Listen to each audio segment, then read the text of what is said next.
Tropical rainforests in Southeast Asia. Don't miss this kind of puddle, because there is probably a kind of wild eel hidden inside. Fishermen only need to use a nylon rope tied with bait. You can catch them easily. And the eels here are very huge. There is 1 kilogram even if there are not 2 kilograms. Brothers Kurila and Kawanishi, just by catching this giant eel, successfully living a local life with a daily income of 90,000, a happy life in Bali. To make more money, the 2 brothers hike across the mountains every day, come to their private vegetable patch. This is an overgrown wetland. It is an excellent habitat for eels. It's this inconspicuous little puddle in front of me. From the floating water level, they can determine what's inside. Inevitable fire. Kurila will first hang a fish hook with earthworms on it, put in cave. Then start to rotate the sling in your hand back and forth with your fingers to attract prey to raise hooks. Suddenly, the fishing line was pulled hard and stretched straight. The opponent relies on the narrow terrain in the cave. There was an amazing pull. Kurila screamed with excitement, but he realized that he couldn't pull it out.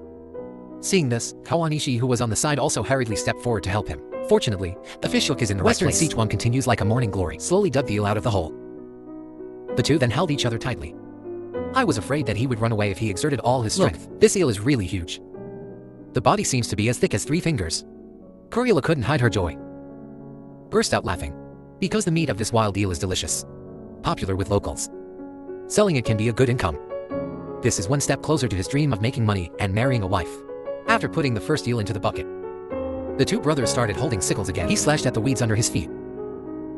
Soon Western Sichuan was the first to discover a cave. He first pulled away the weeds around him, then put the fish hook with the right ear on it into the entrance of the cave.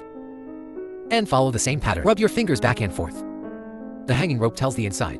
The eel came out quickly to raise the hook. As the water level slowly goes up the road, the next second the fish hook was pulled violently into the hole. Chuangxi just wanted to exert his strength. It's a pity that I didn't go to rounds. However, the water level at the cave entrance does not reflect. This means that the prey has not yet entered the hole. So, he decisively put down a new hook. As expected, almost the moment the bait hits the water, the prey can't bear the fierce intercourse. A tug of war started in both directions. It can be imagined from the pulling force. This eel must be quite big too.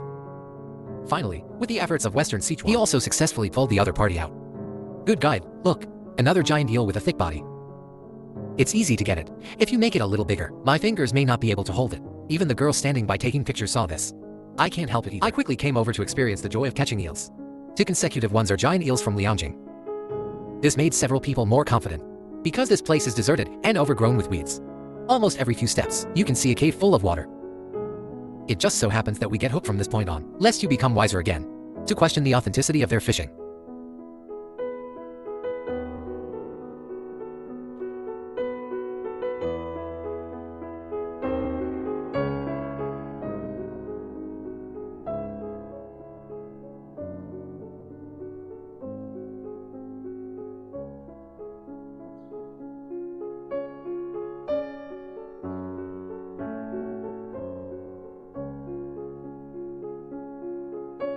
Damn it, I don't know what these eels grew up eating.